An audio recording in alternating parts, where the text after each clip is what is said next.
Invitation passes देखते ही अधिराज के पैरों तले जमीन खिसक गई। ये मुझे मेरे दामाद ने दिए हैं।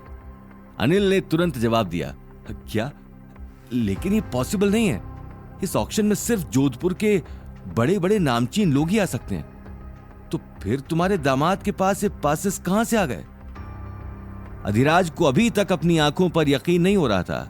इससे पहले कि अनिल कुछ जवाब दे पाता, गौतम भी वहां पहुंच गया। अरे अच्छा हुआ गौतम बेटा, तुम आ गए। इनसे मिलो, ये मेरे बहुत पुराने दोस्त हैं, मिस्टर अधिराज मुखर्जी। अनिल ने तंज कसते हुए कहा। यह बात सुनते ही गौतम ने अधिराज की तरफ हाथ बढ़ा दिया। अधिराज गुस्से में उसे ऊपर से नीचे तक देखने लगा।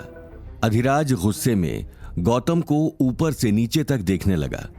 अनिल ने मुस्कुराते हुए कहा, हम दोनों आज ये ऑक्शन देखने आए हैं। अच्छा, वैसे अधिराज तुम्हारे साथ कोई दिखाई नहीं दे रहा। ओ, तो तुम अकेले आए हो? शिट, अगर तुम पहले बोल देते तो मेरा दामाद तुम्हारे लिए भी एक और इनविटेशन का इंतजाम करवा देता, फिर तुम्हें यहां अकेले नहीं आना पड़ता।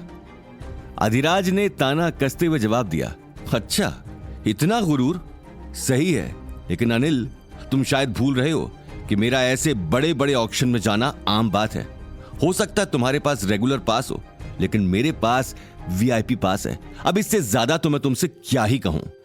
अधिराज की इस बात से अनिल के साथ साथ गौतम की आंखों में भी गुस्सा चढ़ चुका था, लेकिन वो दोनों ही आज की शाम को खराब नहीं करना चाहते थे। मुझे ये नॉर्मल और वीआईपी समझ में नहीं आता। मुझे सिर्फ ऑक्शन देखना है, और वो मैं इस पास से आराम से देख सकता हूं।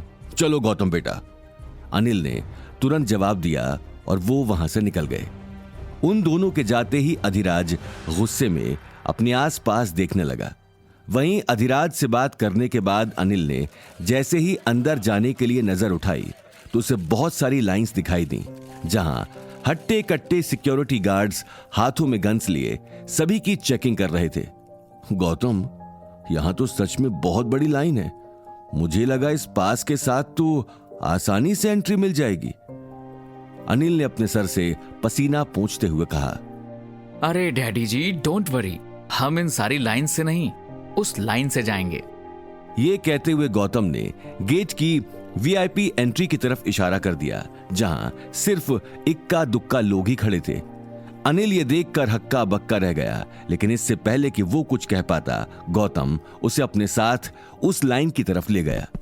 वहीं अधिराज को अनिल की वीआईपी लाइन में जाने की बात हजम नहीं हुई, और वो भी गौतम और अनिल का पीछा करते हुए वीआईपी गेट की तरफ पहुंच गया। वीआईपी गेट पर पहुंचते ही गौतम ने गार्ड को पासेस दिखा दिए, लेकिन इससे पहले कि गार्ड उन दोनों को अंदर जाने देता, अधिराज बड़े घमंड के साथ वीआईपी गेट के पास पहुंच गया और अनिल और गौतम को साइड में कर गार्ड को अपना इनविटेशन दिखाने लगा।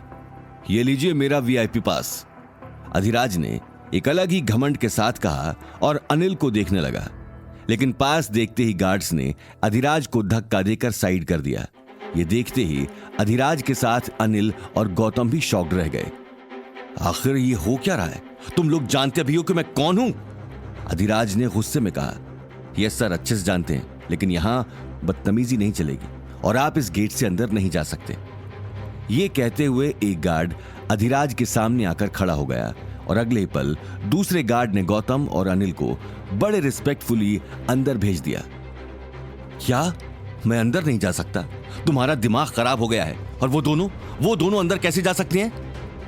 अधिराज ने गुस्से में पूछा।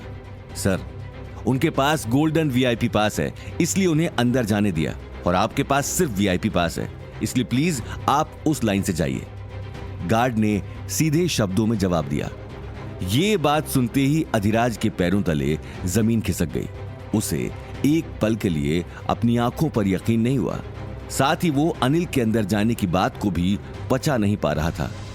आखिर इन फकीरों के पास इतने महंगे गोल्डन वीआईपी पासेस आए कहां से? जरूर दाल में कुछ काला है, मुझे पता करना ही होगा, अधिराज ने मन ही मन कहा। वहीं दूसरी तरफ अनिल को अपनी आंखों पर यकीन नहीं हुआ कि वो इतनी आसानी से उम्मेद भवन के अंदर पहुंच चुका था।